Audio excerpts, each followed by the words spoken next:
तो हाँ भाई चैंपियंस, क्या हाल है सबके। तो स्टेट ऑफ मैटर का तीसरा लेक्चर आज। इसमें पढ़ने वाले हैं हम काइनेटिक थ्योरी ऑफ गैसेस। इसके पोस्टुलेट्स देखेंगे, क्या क्या पोस्टुलेट्स हैं, और इसकी जो इक्वेशन है काइनेटिक गैस इक्वेशन वो देखेंगे। जो पी वी बराबर है 1/3 mn U R M S का स्क्वायर बनती है। जो यू आर एम एस है अपनी रूट मीन स्क्वायर वेलोसिटीज। इसके बारे में पढ़ना और इसके क्वेश्चंस भी करवाए हैं लास्ट में। सबके लिए ये IIT JEE NEET and board exams के लिए अच्छे से पढ़ते रहो, और एक अच्छी सीरीज चल रही है स्टेट ऑफ मैटर की, देखते रहो इसके लेक्चर्स को। बढ़ते हैं अपने लेक्चर में आगे। तो शुरू करते हैं लेक्चर को। Postulates of kinetic theory of gases. ठीक है, तो गैसेस के मॉलिक्यूल्स के बारे में हमने क्या क्या अवधारणाएं की हैं या फिर क्या क्या पोस्टुलेट्स दिए हैं वो यहाँ पे हम लिखेंगे, और उसके बाद चलेंगे हम काइनेटिक गैस इक्वेशन की ओर। तो पहला जो पॉइंट होगा, इसके 7-8 पॉइंट हैं। तो पहला पॉइंट हो जाएगा अपना, अगर किसी गैस के मॉलिक्यूल्स हैं तो वो मॉलिक्यूल्स सभी रिस्पेक्ट्स में सेम होंगे। जैसे उनके शेप साइज और मास सब सेम होंगे। ठीक, तो यहाँ पे लिख देता हूँ molecules of same gas, molecules of same gas are identical in all respects, are identical in all respects, in all respects। ठीक है, अगर जो देखे जाए तो यहाँ उसका शेप साइज और मास सब सेम होएगा। तो शेप साइज और मास, ठीक है, तो ये सब सेम होंगे इनके। जो भी हम गैस लेंगे आइडेंटिकल गैस रहेगी या फिर सेम गैस रहेगी, तो उसके जो मॉलिक्यूल्स रहेंगे वो सब आइडेंटिकल रहेंगे सभी रिस्पेक्ट में। शेप साइज मास सब सेम होएगा उनका, समझे। और दूसरा क्या हो जाएगा, जो मॉलिक्यूल्स है वो किसी भी रैंडम डायरेक्शन में जा सकते हैं, एक्स वाई जेड किसी में भी जा सकते हैं। तो दूसरा पॉइंट यहाँ पे लिखेंगे हम, molecules are constantly in random motion. Molecules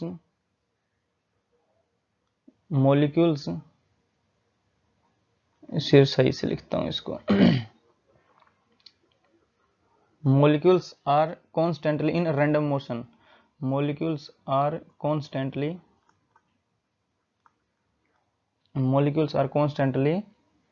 in random motion, random motion along straight line,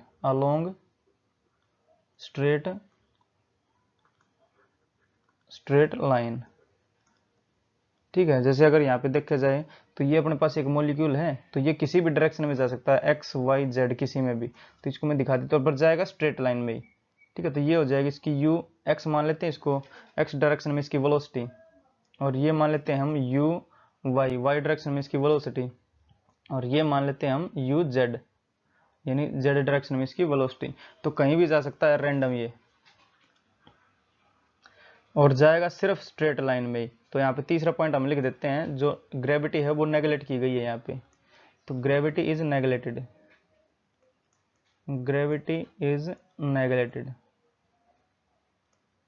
क्योंकि जो इनका मास है वो बहुत हल्का है ना, हल्के पार्टिकल रहते हैं, तो इन पे जो ग्रेविटी है वो एक्ट ही नहीं करती। पोस्टुलेट है, मानना है ये, ठीक है। तो जैसे ये देखा जाए तो एक्स में वाई में जेड में जाएगा, अगर ग्रेविटी नहीं है तो जैसा जा रहा स्ट्रेट लाइन में ही जाएगा वो, समझे, स्ट्रेट लाइन में ही जाएगा। जैसे अगर यहाँ से हम कोई पत्थर फेंके तो वो पैराबोलिक पाथ ले लेगा, क्योंकि इस पर ग्रेविटी एक्ट करेगी तो नीचे गिर जाएगा अर्थ पे।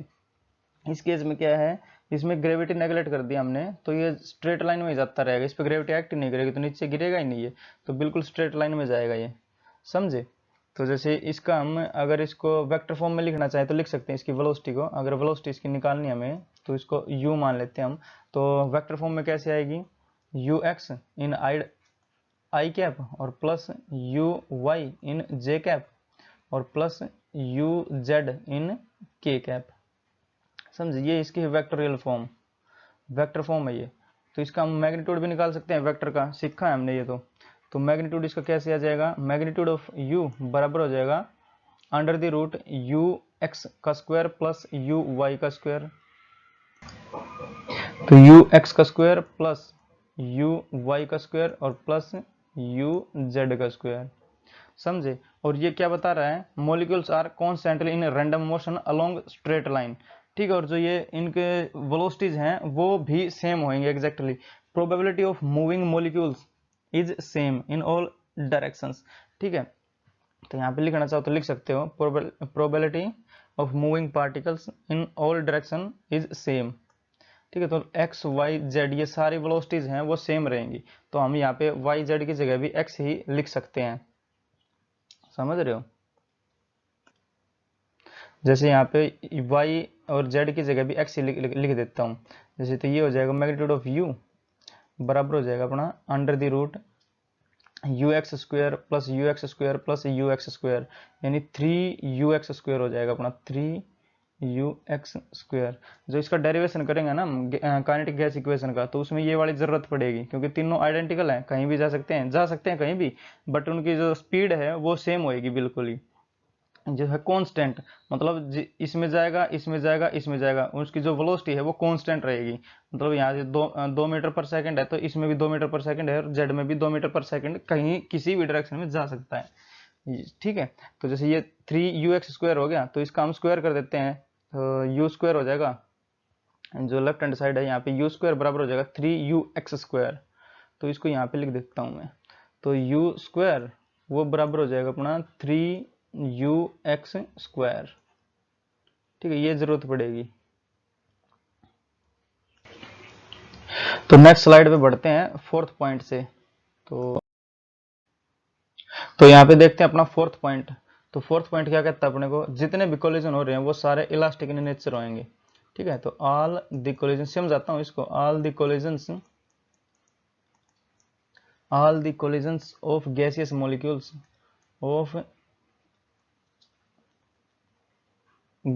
Molecules are elastic in nature,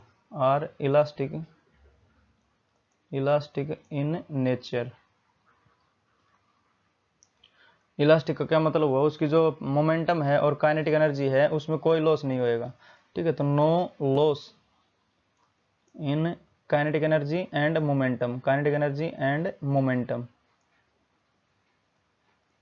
मतलब वो कंजर्व रहेंगी, जो भी उसकी काइनेटिक एनर्जी है वो, और जो मोमेंटम है उसके पास वो। तो मान लेते हैं यहाँ पे मॉलिक्यूल्स और एक दीवार ले लेता हूँ किसी कंटेनर की, अगर वो मॉलिक्यूल्स अपने खुद से टकरा रहे हैं तब भी जो कोलिजन है वो इलास्टिक रहेगा, अगर दीवार से टकरा रहे हैं तो भी, इसका ये मतलब है, ठीक है। तो all the collisions of gaseous molecules, अगर वो आपस में हो या फिर दीवार के साथ हो, सब इलास्टिक होंगे नेचर में। तो जैसे मैं यहाँ पे एक दीवार बना लेता हूँ और यहाँ पे मॉलिक्यूल्स ले लेता हूँ 4, ठीक। तो जैसे मान लेते हैं ये जो आपस में कोलाइड करेंगे जो अपने मॉलिक्यूल्स हैं वो, तो इनकी जो एनर्जी और मोमेंटम है वो कंजर्व रहेगा, सेम रहेगा, मतलब उसमें कोई लॉस नहीं आएगा। या फिर ये इससे दीवार से टकराए तो भी, जैसे ये दीवार से टकराया और वापस उसी कोलिजन उसी मोमेंटम से वापस आ जाएगा, बट उसकी जो डायरेक्शन है वो अपोजिट हो जाएगी, समझे, और उसकी काइनेटिक एनर्जी कोई चेंज नहीं होएगा। देखो जैसे मान लेते हैं जो ये अपना मॉलिक्यूल है इसका मास m मान लेते हैं और वेलोसिटी v मान लेते हैं। तो मास m है और वेलोसिटी इसकी v है। तो जो x डायरेक्शन में जा रहा है, मतलब दीवार की तरफ जा रहा है, तो उसको पॉजिटिव मान लेते हैं, और उसके अपोजिट आ रहा है तो उसको माइनस होना पड़ेगा फिर वो। तो जो डेल्टा p है वो कितना हो जाएगा अपना mv, करेक्शन जो p इनिशियल मान लेते हैं इसको, तो p इनिशियल क्योंकि वो जा रहा है अपना दीवार की तरफ, p इनिशियल माना मैंने mv, और अब टकराने के बाद आ रहा है p फाइनल बोल देता हूँ इसको। तो p फाइनल वो कितना हो जाएगा, सेम रहेगा ये mv, बट इस पे साइन लग जाएगा नेगेटिव का, क्यों, क्योंकि ये अपोजिट डायरेक्शन में जा रहा है। तो जो डेल्टा p है वो कितना आएगा अपना, डेल्टा p वो बराबर हो जाएगा अपना 2mv। तो जो चेंज ऑफ मोमेंटम है वो जीरो नहीं हो सकता, इसका कहने का मतलब यही है, इलास्टिक इन नेचर होंगे, मतलब उसका काइनेटिक एनर्जी और मोमेंटम में कोई लॉस नहीं होएगा। तो ये है अपना फोर्थ पॉइंट, समझे। और यहाँ पे लिख लेते हैं अब जो पांचवा पॉइंट है वो। तो फिफ्थ पॉइंट क्या हो जाएगा अपना, there is no intermolecular force of attraction. जैसे गैस के मॉलिक्यूल्स के बीच तो एक वंडरवाल फोर्स होता है ना, वीक फोर्स ऑफ अट्रैक्शन रहता है, तो इसमें बोल दिया कि इसमें कोई फोर्स ऑफ अट्रैक्शन है ही नहीं, ठीक है। There is no intermolecular force of attraction, there is no intermolecular force of attraction, intermolecular force of attraction. जैसे वंडरवाल फोर्स रहता है मॉलिक्यूल्स के बीच में, बट वो यहाँ पे हमने नेगलेक्ट करना पड़ेगा, पोस्टुलेट्स हैं। तो यहाँ पे हम लिखेंगे छठा पॉइंट। तो छठा पॉइंट क्या हो जाएगा, जो प्रेशर है किसी भी गैस का, वो जो उसके मॉलिक्यूल्स है वो कंटेनर से टकराते हैं तब वो प्रेशर ऑब्जर्व करा जाता है, ठीक है। तो pressure of A gas is due to collision of molecules with the wall of container. The pressure of gas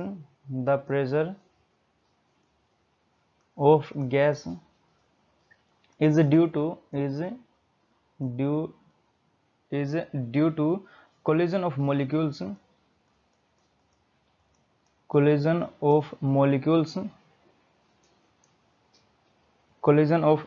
with the wall of container,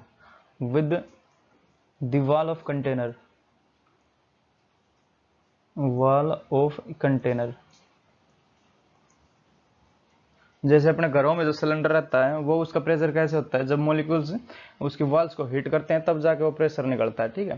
तो जैसे ये वाल है तो ये मॉलिक्यूल्स ऐसे हीट करेंगे तो ये वाला ही प्रेशर कहलाएगा इसका, समझ रहे हो। तो पी जो प्रेशर है वो डायरेक्टली प्रोपोर्शनल हो जाएगा अपना किसके, नंबर ऑफ कोलिजन, जितने ज्यादा कोलिजन हो रहे उतने ज्यादा प्रेशर हो जाएगा, ठीक है। Number of collision of molecules per unit area,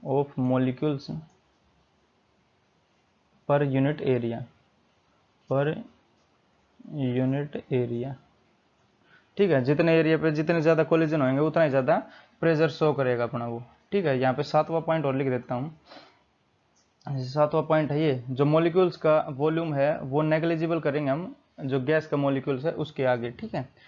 तो 7वां पॉइंट हो जाएगा अपना volume occupied by the gas molecules, volume occupied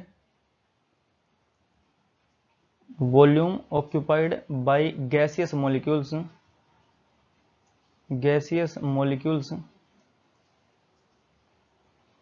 is negligible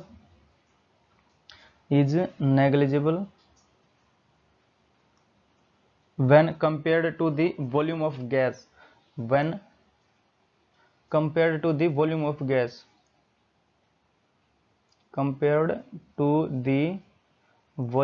gas, volume of gas. तो इसको समझा देता हूँ। जैसे एक अपने पास कोई कंटेनर है, ठीक है, ये कंटेनर है कोई, इसमें हम गैस के मॉलिक्यूल्स छोड़ रहे हैं, ठीक है। तो ये पूरा जो गैस का मॉलिक्यूल आएगा तो वो वॉल्यूम पूरा गैस में जो गैस है पूरे वॉल्यूम में फैल जाएगी, तो वो बन जाएगा पूरे गैस का मॉलिक्यूल्स, गैस का वॉल्यूम, ठीक है। स्लरी हो रहा है थोड़ा लेक्चर। तो जैसे ये अपने पास कंटेनर है, वॉल्यूम V है इसका, मान लेते हैं, फिर से समझा दूंगा, इसका कोई दिक्कत नहीं है। तो वॉल्यूम V है इसका, तो हम इसमें गैस के मॉलिक्यूल्स छोड़ रहे हैं, तो वो गैस के मॉलिक्यूल्स सारे वॉल्यूम को कवर कर लेंगे, तो ये हो जाएगा अपना वॉल्यूम ऑफ गैस, ठीक है। बट हमने क्या चाहिए, ऑक्यूपाइड बाय गैसियस मॉलिक्यूल्स। तो यहाँ पे जैसे गैस के मॉलिक्यूल्स को इकट्ठा करके यहाँ पे कॉर्नर में लगा दें हम, तो जैसे ये बन के आएगा अपना जो मॉलिक्यूल्स हैं गैस के उसका वॉल्यूम। तो ये वाला जो वॉल्यूम है उसको हम नेग्लिजिबल करेंगे किसके सामने, वॉल्यूम ऑफ गैस के सामने। अगर गैस को फ्री छोड़ दें हम तो ये पूरा बनेगा अपना जो गैस का वॉल्यूम है वो, बट हमें चाहिए जो गैसियस मॉलिक्यूल्स हैं उनका वॉल्यूम। तो जो गैसियस मॉलिक्यूल्स को इकट्ठा करके यहाँ पे एक जगह पे रख दे, तो मान लेते इतना स्थान घेर रहे हैं वो, तो ये नेग्लिजिबल रहेगा इसके सामने, वॉल्यूम V के सामने ये वाला वॉल्यूम नेग्लिजिबल रहेगा, ठीक है। बट ये जैसे आइडियल गैस के लिए तो ट्रू है, बट रियल गैस हो जाएगा तो उसका जो वॉल्यूम तो कुछ ना कुछ तो घेरेगा ही, बट ये पोस्टुलेट से हमें भी मानना ही पड़ेगा, ये तो समझ रहे हो।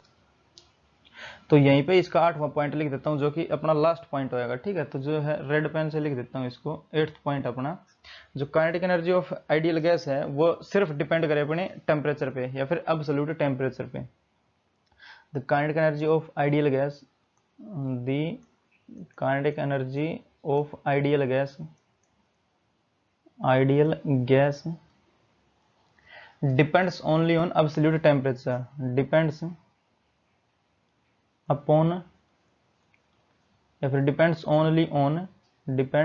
only on absolute temperature,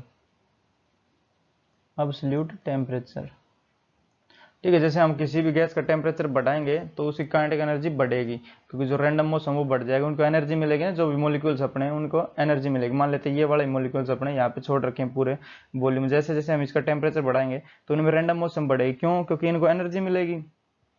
जो टेम्परेचर बढ़ाना मतलब हीट सप्लाई करना, अगर उसको हीट दे रहे हैं या फिर एनर्जी दे रहे हैं तो उसकी एनर्जी बढ़ेगी और जो रैंडम मौसम उसकी ज्यादा हो जाएगी, समझ रहे हो। तो ये सिर्फ डिपेंड करेगा अपने एब्सोल्यूट टेम्परेचर पे, उनकी काइनेटिक एनर्जी बढ़ेगी उनकी, क्योंकि एनर्जी मिल रही है उसको। तो अब हम यहाँ पे स्टार्ट करेंगे नेक्स्ट स्लाइड में जो काइनेटिक गैस इक्वेशन है वो वाली, समझो। बढ़ते हैं नेक्स्ट स्लाइड। तो अब देखते हैं अपना काइनेटिक गैस इक्वेशन। तो जैसे हमने जितने भी लॉज पढ़े, जैसे चार्ल्स लॉ हो गया, बॉयल्स लॉ हो गया, तो उसमें जो इक्वेशन आ रही थी अपनी वो P और V यानी प्रेशर और वॉल्यूम की टर्म्स में आ रही थी।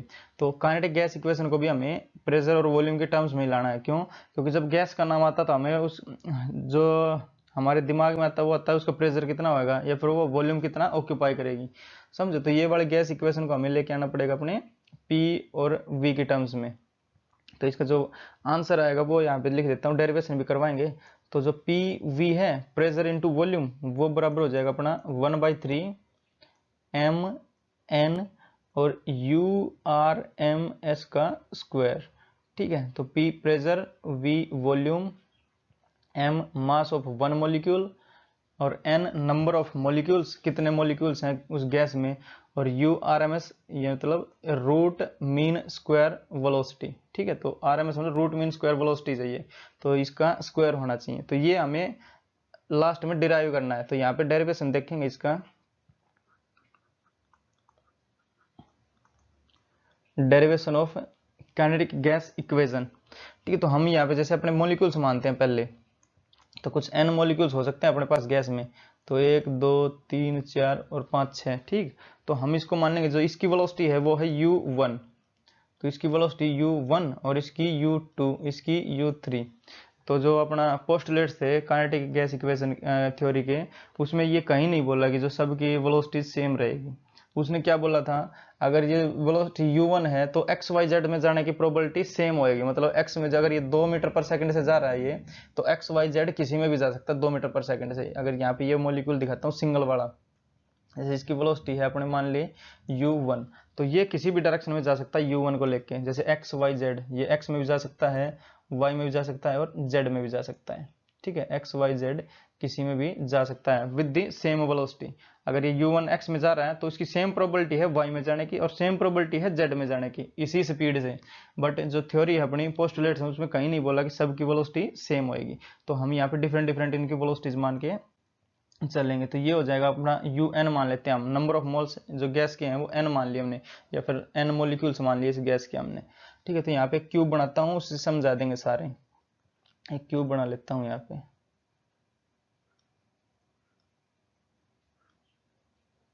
ठीक है, ये जैसे अपने पास एक क्यूब बन के आया।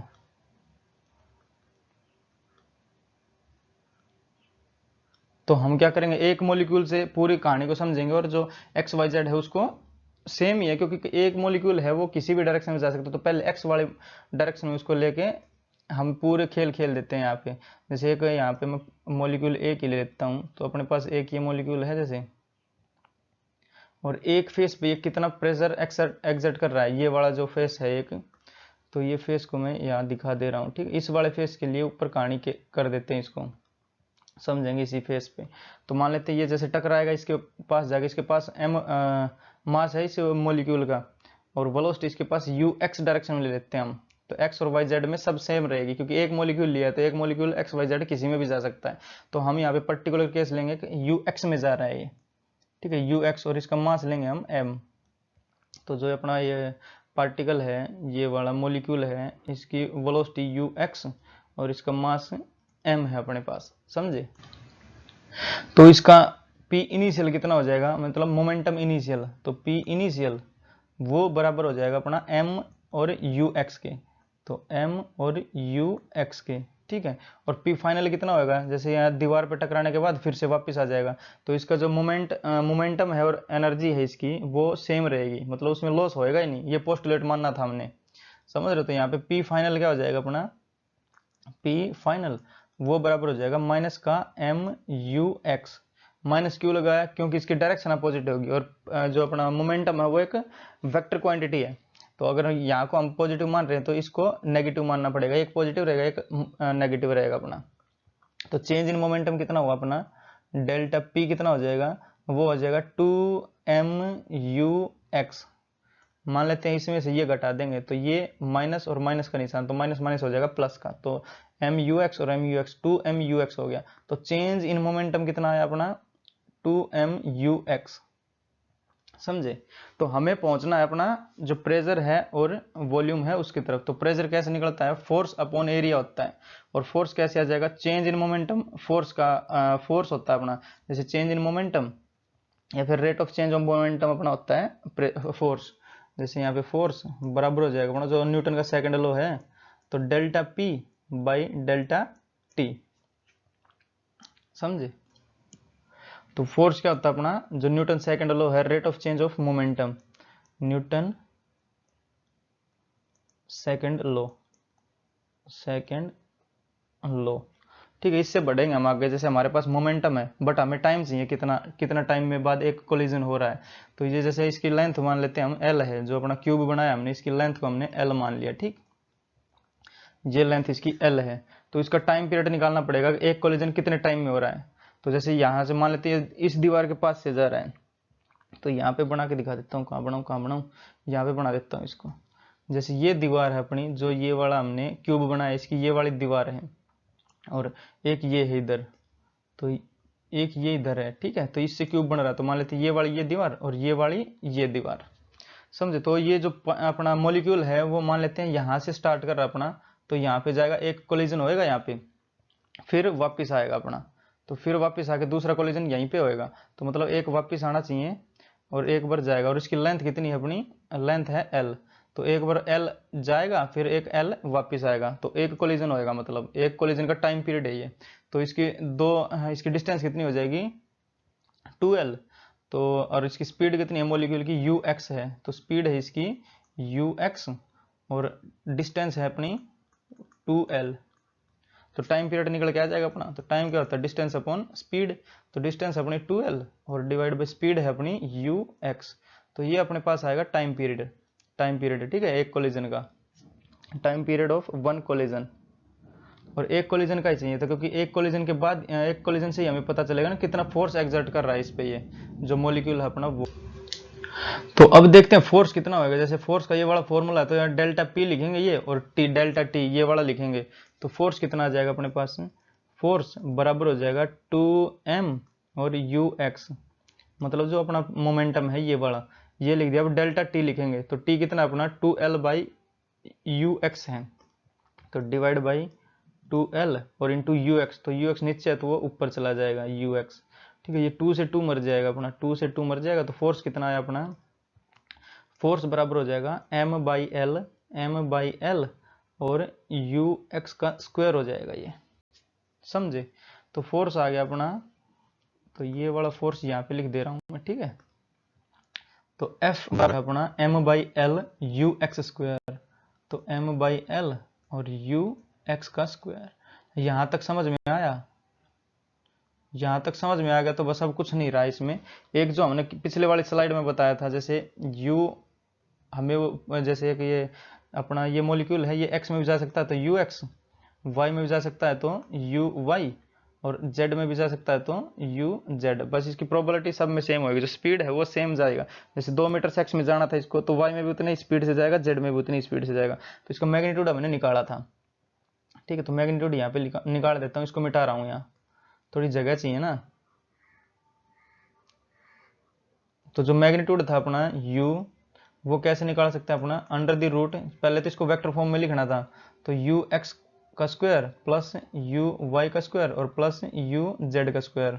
तो वेक्टर फॉर्म में कैसा लिखा जाएगा, U X I cap plus U Y J cap plus U Z K cap, जो पिछले में देखा ही होगा।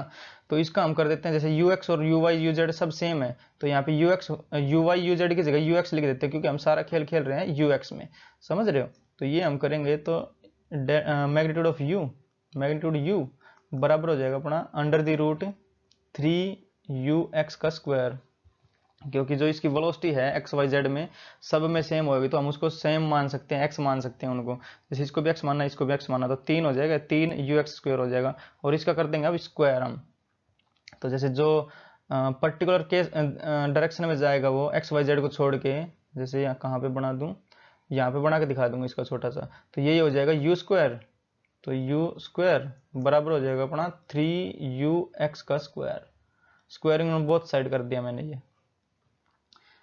ये करा हमने स्क्वायरिंग ऑन बोथ साइड। तो इसका यू स्क्वायर हो जाएगा, इसका रूट कट जाएगा, तो 3ux स्क्वायर होया अपना, समझे। तो जैसे मैंने क्या बोला था याद बताने, जैसे अपने पास एक मॉलिक्यूल है ये वाला, तो मॉलिक्यूल की पर्टिकुलर जो वेलोसिटी है उसको u मान लेते हैं, ठीक है। तो u, तो इसके तीन कंपोनेंट बन जाएंगे x y z में। तो एक x में हो जाएगा ux अपना, ठीक है। तो ये ux, और y में हो जाएगा uy, और z में हो जाएगा uz, क्योंकि तीन स्पेस में तीन डायरेक्शन है नहीं अपनी, किसी किसी में भी हो सकता है ये। तो हमें चाहिए ये u वाली टर्म्स चाहिए, ठीक है। मॉलिक्यूल की जो वेलोसिटी है वो हमें पता है, यू एक्स वाई जेड वाली हमें नहीं पता। तो यू एक्स स्क्वायर की जगह हम लिखेंगे यू स्क्वायर बाई 3, ये 3 यहाँ पे आ जाएगा। तो यू एक्स स्क्वायर की जगह हम ये यू बाई 3 लिखेंगे। तो फोर्स कितना हुआ अपना, तो फोर्स बराबर हो जाएगा एम बाई एल, और इसकी जगह लिख देंगे हम यू स्क्वायर बाई 3। ये समझ में आया कि नहीं बताओ। ये तो पोस्टुलेट से ही करा हमने, जो सेकंड वाला पोस्टुलेट पढ़ाया था उससे यही तो निकाला था, तो उससे हमने ये करा अभी। तो एफ आ गया अपने पास M by L U square by 3, समझे यहां तक। तो ये आया अपना फोर्स बाई वन मॉलिक्यूल, क्योंकि एक मॉलिक्यूल का हमने मानना नहीं है, एक मॉलिक्यूल इस पर टकरा रहा है तो इतना फोर्स अप्लाई कर रहा है उसी वॉल पे। तो हमें चाहिए एन, जितने एन मॉलिक्यूल्स माने ना हमने, ये पूरे गैस में एन मॉलिक्यूल्स हैं, जैसे यू एन मानना है तो एन तक हमें निकालना पड़ेगा इसको। तो ये इसको यू वन मान लेता हूँ क्योंकि पहला पार्टिकल था, तो उसकी वेलोसिटी हम यू वन मान लेते हैं यहाँ पे, समझे। तो force by all the molecules, तो F by all molecules, by all molecules, तो वो कितना हो जाएगा अपना m बाई एल, तो सबके लिए सेम होएगा, और ये 1/3 भी सबके लिए सेम होएगा। तो ये क्या हो जाएगा अपना u1 स्क्वायर, और प्लस ये कॉमन ले देता हूँ u2 स्क्वायर, और प्लस ऐसे ही चलता रहेगा un स्क्वायर तक, समझे। जैसे ये जोड़ेंगे ना सारे, एक मॉलिक्यूल की इतनी प्लस दूसरे मॉलिक्यूल की U2 लिखेंगे उसका स्क्वायर, प्लस तीसरे की U3 का स्क्वायर हो जाएगा, समझे, प्लस प्लस। तो m बाई एल बाई 3 ये सब सेम है, m बाई 3l ये सब में सेम है, और U1 square plus U2 square plus U3 square plus UN square, ये हो जाएगा अपना, ठीक है। इसको हम डिवाइड करेंगे n से, जितने टोटल नंबर है अपने पास n से डिवाइड और n से मल्टीप्लाई करेंगे इसको, तो ये बन के आएगी अपनी रूट मीन स्क्वायर। तो n से यहाँ पे डिवाइड करेंगे हम, और n से ही मल्टीप्लाई करेंगे, समझे। तो ये बन के आएगी अपनी RMS, जैसे रूट, यहाँ पे रूट लगेगा, और मीन, मीन तो जैसे हो ही जाएगा, ये जितने नंबर हैं उससे n से डिवाइड कर दिया और स्क्वायर लगाए। तो सबका पहले स्क्वायर करेंगे, जितनी वेलोसिटीज हैं फिर उसका मीन निकालेंगे और उसका लगा देंगे रूट, तो वो बनेगी अपनी रूट मीन स्क्वायर वेलोसिटीज। जैसे अगर यहाँ पे देखा जाए तो रूट मीन स्क्वायर कैसे किसको लिखेंगे हम, जैसे रूट, ठीक है, पहले इनका स्क्वायर करेंगे तो u1 square plus u2 square और प्लस un स्क्वायर और डिवाइड बाई n। तो ये है अपनी रूट मीन स्क्वायर, रूट इनका मीन निकाला और पहले करा स्क्वायर इनका, रूट मीन स्क्वायर वेलोसिटी ये है अपनी, बट इसका हो जाएगा स्क्वायर। अगर इसका स्क्वायर कर देंगे RMS का स्क्वायर, तो इसको यहाँ पे लिख देता हूँ पहले, तो ये है अपनी URMS, root mean square, URMS, ठीक। तो हमें इसका स्क्वायर कर दें तो ये हो जाएगा URMS का स्क्वायर, और ये हो जाएगा सेम ये वाली कंडीशन, ये वाली इक्वेशन, समझे। तो इसको हम स्क्वायर करके लिख सकते हैं, तो URMS का स्क्वायर लिख देंगे यहाँ पे। तो force by all the forces, तो फोर्स बाय ऑल फोर्सेस बराबर हो जाएगा अपना 1/3 m बाई एल और URMS का स्क्वायर, URMS का स्क्वायर, और इनटू अपना n है, ये नंबर ऑफ मॉलिक्यूल्स, ठीक है, ये वाला n, और ये n तो इसमें आ गया URMS में, इसका स्क्वायर कर दिया। URMS क्या होता है अपना, URMS बराबर होता है under the root u1 square plus u2 square plus un square तक और डिवाइड बाई n। तो ये वाली लिखी, इसका स्क्वायर कर देंगे तो सेम यही आएगी ना, अगर इसका स्क्वायर कर देंगे तो यही आएगी, ठीक है। इसका स्क्वायर तो ये स्क्वायर रूट मर जाएगा, ये वाली टर्म बचेगी अपनी, तो ये URMS इसको स्क्वायर लिख सकते हैं इसको हम, समझ रहे हो। तो ये अपने पास आया force by all the molecules of A gas on the wall, ठीक है, ये हमें याद करना था। या तो क्या करना, हमें इसको प्रेशर और वॉल्यूम के टर्म्स में लेके जाना है, समझ रहे हो। प्रेशर क्या होता है, force experience by area, unit area या कुछ भी बोल सकते हो, F बाई ए होता है अपना प्रेशर, समझे।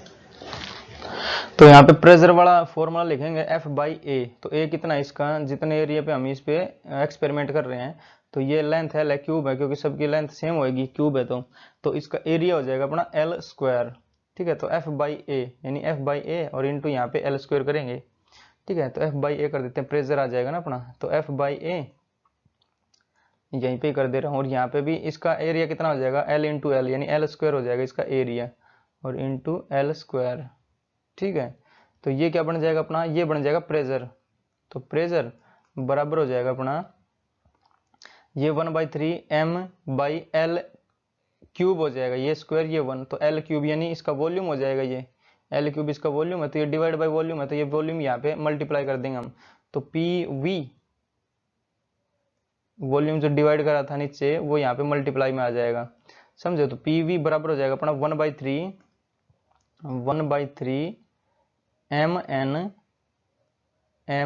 mn और URMS का स्क्वायर, URMS का स्क्वायर। तो ये अपने पास है काइनेटिक गैस इक्वेशन। ठीक है, यही हमें प्रूव करनी थी, देख रहे हो ऊपर यही है 1/3 mn URMS का स्क्वायर, हेंस प्रूव्ड हो जाएगा ये। यहाँ पे P stands for pressure, V volume, M mass of one molecule, N number of gaseous molecules. ठीक है, जितने मॉलिक्यूल्स प्रेजेंट है, जैसे UN माना हमने, जैसे 10 हो तो ये 10 मान लेंगे, 20 हो तो 20 मान लेंगे, 1 मोल हो तो 1 मोल मान लेंगे। और URMS क्या है, U1 का स्क्वायर प्लस U2 का square plus plus plus UN का स्क्वायर, और डिवाइड बाई टोटल जितने नंबर हैं N, तो N से डिवाइड कर दिया और उसका रूट कर दिया। ठीक है, तो ये बनता है अपना URMS, बट हमारा है स्क्वायर, क्योंकि ये टर्म आई थी अपनी, तो इसका स्क्वायर करेंगे तो ये स्क्वायर रूट कट जाएगा, तो इसको हम लिख सकते हैं URMS का स्क्वायर, समझे। तो ये अपना डेरिवेशन है इसका काइनेटिक गैस इक्वेशन का। तो इसके क्वेश्चन देख लेते हैं, अब रिपीट करके देख लेना, नहीं समझ में आए तो, है तो इजी आ जाएगा सब कुछ समझ में। या इसके और फॉर्म्स देख लेते हैं, क्या क्या फॉर्म्स हो सकते हैं इसके काइनेटिक गैस इक्वेशन के। पहले तो ये होगी प्रेशर वॉल्यूम के टर्म्स में, अब काइनेटिक एनर्जी के टर्म्स में देख लेते हैं। तो बढ़ेंगे नेक्स्ट स्लाइड पे। तो यहाँ पे लिखते हैं हम, जो अपने पास काइनेटिक गैस इक्वेशन आई है वो, तो अपने पास वो गैस इक्वेशन है PV बराबर है 1/3 mn और URMS का स्क्वायर, रूट मीन स्क्वायर। ठीक है, तो उसका भी स्क्वायर आया अपने पास। तो ये आई है अपनी kinetic gas equation, kinetic gas equation. ठीक है, तो ये अब यहाँ पे हम देखते हैं जो पहला मॉलिक्यूल है उसकी काइनेटिक एनर्जी क्या होगी। तो kinetic energy of first molecule, तो वो हो जाएगी अपनी हाफ mv स्क्वायर होता है ना, तो हाफ mu1 स्क्वायर हो जाएगा, u1 स्क्वायर। दूसरे की बात करें तो क्या हो जाएगा, ke2 बराबर हो जाएगा अपना हाफ mu2 स्क्वायर। और ऐसे अगर n की बात करें तो वो हो जाएगा अपना हाफ mun का स्क्वायर, समझे। तो हम यहाँ पे काइनेटिक एनर्जी देखते हैं n मॉलिक्यूल्स के लिए। तो kinetic energy of n molecules,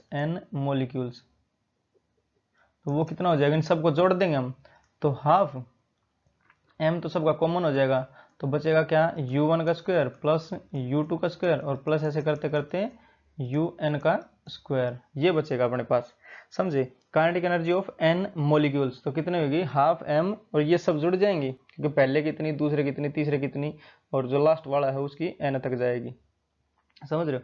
हम इसको क्या करेंगे, n से डिवाइड कर देते हैं और n से ही मल्टीप्लाई करेंगे। तो ये kinetic energy of n molecules, तो kinetic energy of n molecules, तो वो बराबर हो जाएगा, इसको n से डिवाइड करा मैंने, जैसे n से डिवाइड करा और n से इसको मल्टीप्लाई कर देता हूँ। ये क्यों करा, क्योंकि हमें रूट मीन स्क्वायर मिल जाएगा, ये URMS का स्क्वायर है ना ये। तो ये क्या हो जाएगा 1/2 mn और URMS का स्क्वायर हो जाएगा ये, क्यों, क्योंकि URMS का यहाँ पे मैं जो फॉर्मूला है वो लिख देता हूँ। जैसे URMS है अपना, वो है अंडर द रूट, पहले इनका स्क्वायर करेंगे, रूट मीन स्क्वायर, तो U1 का स्क्वायर प्लस U2 का स्क्वायर और प्लस प्लस ऐसे चलता रहेगा UN का स्क्वायर और डिवाइड बाई n। ठीक, तो ये होता है अपना रूट मीन स्क्वायर ये, और इसका स्क्वायर करेंगे तो ये स्क्वायर रूट हट जाएगा, तो यही तो है पूरा। अगर स्क्वायर रूट हटा दें तो ये सेम टर्म बच रही है ये वाली, तो ये क्या हो जाएगा अपनी URMS का स्क्वायर बनेगी। तो यही तो लिखा है यहाँ पे URMS का स्क्वायर, तो अब ये URMS को मिटा दे रहा हूँ यहाँ से, समझे। हमें चाहिए थी URMS के टर्म्स में, इसको जो kinetic energy of n molecules है उसको हमें लेना था URMS के टर्म्स में। ठीक, तो अगर देखा जाए तो इसको मैं, जो ये वाली अपनी काइनेटिक गैस इक्वेशन है, इसको 1 नंबर देता हूँ, इसको दे देता हूँ 2 नंबर। ठीक है, तो ये है इक्वेशन नंबर 2 और ये है अपनी इक्वेशन नंबर 1। तो इक्वेशन 2 से इक्वेशन 1 को डिवाइड करेंगे यहाँ पे, समझे। तो ये जो अपनी काइनेटिक गैस इक्वेशन है ये भी n मॉलिक्यूल्स के लिए है अपनी, और ये भी n मॉलिक्यूल्स के लिए। तो जो सेकंड को डिवाइड कर रहा हूँ फर्स्ट से, सेकंड डिवाइड बाय फर्स्ट, ठीक। तो kinetic energy for n molecules और डिवाइड बाय Pe, जो अपनी काइनेटिक गैस इक्वेशन है उससे डिवाइड कर रहा हूँ इसको। तो ये हो जाएगा अपना 1/2 mn और urms का स्क्वायर, और डिवाइड बाई 1/3 mn और urms का स्क्वायर, समझे। ये कितने के लिए है, n मॉलिक्यूल्स के लिए, ये सब n मॉलिक्यूल्स के लिए। ये क्या है, नंबर ऑफ मॉलिक्यूल्स है, ये मास ऑफ 1 मॉलिक्यूल है, समझे। तो जैसे ये सारे तो कट जाएंगे, जो mn और urms है ये सब कट जाएंगे ऊपर से, तो बचेगा क्या अपने पास, ये 3 ऊपर चला जाएगा पलटी मार के। तो ये जो ke/pe है वो बचा अपना 3/2, तो ke/pe ये बराबर हो जाएगा अपना 3/2, समझे। ये pe नहीं है, pv है नीचे, pv, pe गलत लिख दिया, ये pv है। जैसे ये pe लिख दिया था, यहाँ पे pe लिख दिया था ना, तो ये pv है, तो pv, और नीचे भी है pv, क्योंकि ये अपनी जो काइनेटिक गैस इक्वेशन है ये pv बराबर है 1/3 mn urms का स्क्वायर है। तो इसको करेंगे हम ब्रैकेट में बंद, करेक्शन बॉक्स में बंद, ठीक। तो जैसे अगर इसको हम लेके जाएं उधर, तो के ई बराबर हो जाएगा अपना 3/2 पीवी, और पीवी अगर 1 मोल ले लें हम किसी गैस का 1 मोल, तो पीवी जैसे यहाँ पे दिखा देता हूँ, जो आइडियल गैस इक्वेशन अपनी, आइडियल गैस इक्वेशन, तो वो क्या होती है अपनी, PV is equals to N R T होती है, समझे। PV is equal to N R T. अगर यहाँ पे 1 मोल ले लें, ये क्या होता है, नंबर ऑफ मोल्स है, ये एन है अपना number of moles, number of moles, ठीक है। अगर ये 1 ले लें हम, 1 मोल ले लें किसी भी गैस का, तो ये पीवी बराबर हो जाएगा अपना आर टी के, ठीक है। तो ये जो काइनेटिक एनर्जी कितनी हो जाएगी, काइनेटिक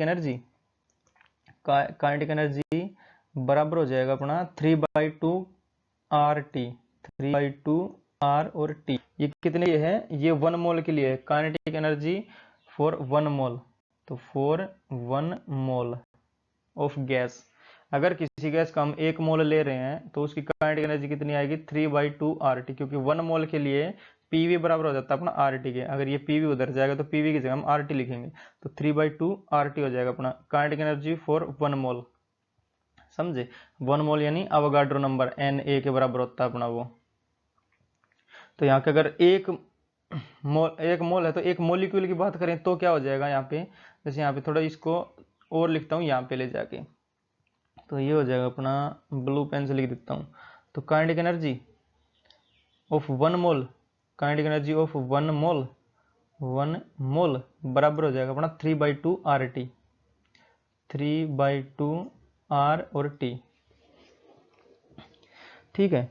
तो ये 1 मोल कितना होता है, अवोगाड्रो नंबर, ठीक है। तो 1 मोल बराबर होता है अपना एन ए, अवोगाड्रो नंबर, यानी 6.022 इंटू 10⁻23।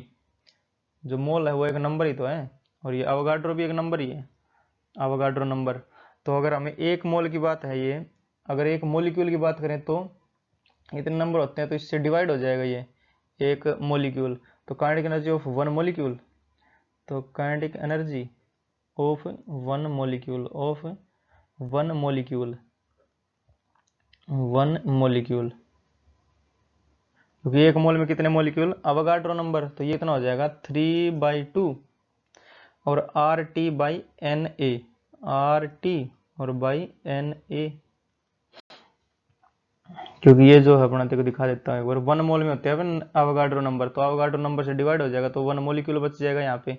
तो काइनेटिक एनर्जी ऑफ 1 मोलिक्यूल कितनी हो जाएगी, 3/2 R T by N A. और ये जो ये गैस कांस्टेंट, और ये एक कांस्टेंट है अपना अवोगाड्रो कांस्टेंट या फिर अवोगाड्रो नंबर, तो इसको अगर डिवाइड करेंगे इससे तो अपने पास आता है बोल्ट्जमैन कांस्टेंट। तो 3/2 के टी लिखते हैं इसको, के बी भी लिख सकते हैं हम, तो ये हो जाएगा अपना 3/2 और के बी और इंटू टी, या फिर के टी भी लिख सकते हैं, जो याद रहती है हमें वो के टी रहती है। के क्या है यहाँ पे, बोल्ट्जमैन कांस्टेंट, के है अपना बोल्ट्जमैन कांस्टेंट, बोल्ट्जमैन कांस्टेंट, समझे। तो जो बोल्ट्जमैन कांस्टेंट अपना ये वाला के, तो इसकी वैल्यू लिख लेते हैं यहाँ पे हम। तो इसकी वैल्यू हो जाएगी अपनी 1.38 इंटू 10⁻⁻23 जूल केल्विन। तो इसकी वैल्यू हो जाएगी 1.38 इंटू 10⁻⁻23 जूल केल्विन, जूल पर केल्विन, जूल पर केल्विन। ठीक है, ये इसको याद करने की जरूरत नहीं है वैसे, ये वाले को याद कर लो तो अच्छी बात है। तो ये आ गई अपनी kinetic energy of one molecule. तो एक मोल में कितने मॉलिक्यूल, Na मॉलिक्यूल्स, एक मोल में कितने मॉलिक्यूल्स, Na मॉलिक्यूल्स हो जाएगा यहाँ पे, समझे। तो हमें चाहिए एक मॉलिक्यूल की, तो एक मॉलिक्यूल की यहाँ पे डिवाइड हो जाएगा Na से, समझे। तो ये आती है अपनी kinetic energy of one molecule. तो ये 3/2 kT, के क्या है, बोल्ट्जमैन कांस्टेंट, समझे। तो इसके क्वेश्चंस देख लेते हैं अब 2-4। तो क्वेश्चन है हमारा, find kinetic energy of one molecule of oxygen gas at 127 degree centigrade. ठीक है, तो इसका सोल्यूशन देखते हैं। तो जो वन मॉलिक्यूल के लिए हमारा काइनेटिक एनर्जी आई थी, kinetic energy for one molecule, तो वो आई थी अपनी 3/2 के और टी। के है यहाँ पे बोल्ट्जमैन कांस्टेंट, समझिए। ये कैसे आई थी यहाँ पे बता देता हूँ एक बार। जैसे kinetic energy of one mole वो थी अपनी 3/2 और आर टी। ठीक है, वन मोल के लिए अगर एन मोल की बात करें यहाँ पे, तो एन लग जाएगा 3/2 एन आर टी। एक मोल के लिए इतना, और एन मोल्स होंगे तो इतने। ठीक है, और हमें क्या चाहिए था, एक मॉलिक्यूल। तो अवोगाड्रो नंबर के बराबर होते हैं इसमें मॉलिक्यूल। एक मोल में कितने मॉलिक्यूल्स, अवोगाड्रो नंबर के बराबर। तो एक मोल में मॉलिक्यूल्स बराबर हो जाएंगे अपने Na अवोगाड्रो नंबर, यानी 6.022 इंटू 10⁻23। ठीक है, मोल क्या है, जस्ट नंबर है, तो ये इतने के बराबर होता है। अगर एक मोल में इतने हैं तो एक मॉलिक्यूल में कितने हो जाएंगे, Na से यहाँ से डिवाइड कर देंगे इसको, ये वाला। ठीक है, एक मोल में कितने मॉलिक्यूल्स हैं, Na के बराबर। तो ये Na मॉलिक्यूल्स की भी काइनेटिक एनर्जी है ना, तो एक मॉलिक्यूल की चाहिए तो हमें कितने, डिवाइड बाई Na हो जाएगा। तो R/Na होता है अपना K, यानी बोल्ट्जमैन कांस्टेंट। ये K है अपना बोल्ट्जमैन कांस्टेंट, समझ रहे हो, बोल्ट्जमैन कांस्टेंट। तो ये 3/2 बोल्ट्जमैन कांस्टेंट की वैल्यू रखेंगे और एब्सोल्यूट टेम्परेचर लिखेंगे इन केल्विन में, क्योंकि इसकी एसआई यूनिट में रखना पड़ेगा ना। तो 127 डिग्री और प्लस 273 यानी 400 हो जाएगा ये। ठीक, तो काइनेटिक एनर्जी बराबर हो जाएगा अपना 3/2 और इसकी वैल्यू होती है अपनी 1.38 इंटू 10⁻⁻23 और एब्सोल्यूट टेम्परेचर है, इंटू करेंगे हम 400 से, और जो एनर्जी है वो आ जाएगी अपनी जूल में, क्योंकि एसआई यूनिट्स में रखा हमने ये, तो जूल में इसकी आंसर हो जाएगा ये, समझे। तो यहाँ पे देखते हैं अब जो क्वेश्चन दूसरा है अपना। तो find kinetic energy of 8 gram of methane at 27 degree centigrade. तो इसका सोल्यूशन देख लेते हैं एक बार। तो इसमें नंबर ऑफ मोल्स निकालने पड़ेंगे, हमें 8 ग्राम दिया है तो नंबर ऑफ मोल्स निकालने पड़ेंगे पहले। तो एन बराबर हो जाएगा अपना मास गिवन और डिवाइड बाई मोलर मास, तो मास गिवन अपना 8 ग्राम और डिवाइड बाय मीथेन यानी CH4, तो कार्बन का 12 और 4 ये 16 हो जाएगा नीचे। तो ये हो जाएगा नंबर ऑफ मोल्स कितने आए, 0.5 आए। 0.5 नंबर ऑफ मोल्स के लिए हमें 27 डिग्री पे बताना काइनेटिक एनर्जी कितनी होगी। तो ये वाला फॉर्मूला लग जाएगा अपना, 1 मोल के लिए इतना, n मोल्स के लिए कितना हो जाएगा, nRT हो जाएगा 3/2 nRT। ठीक है, तो काइनेटिक एनर्जी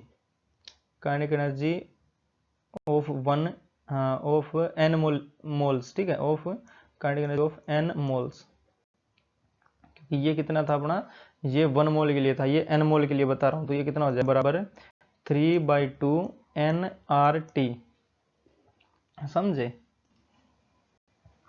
तो ये कितना हो जाएगा अपना, ये बराबर हो जाएगा 3/2 n, नंबर ऑफ मोल्स कितने आए अपने, 0.5 आए हैं। ठीक है, R यानी गैस कांस्टेंट, तो इसको भी हमें SI यूनिट में रखना पड़ेगा।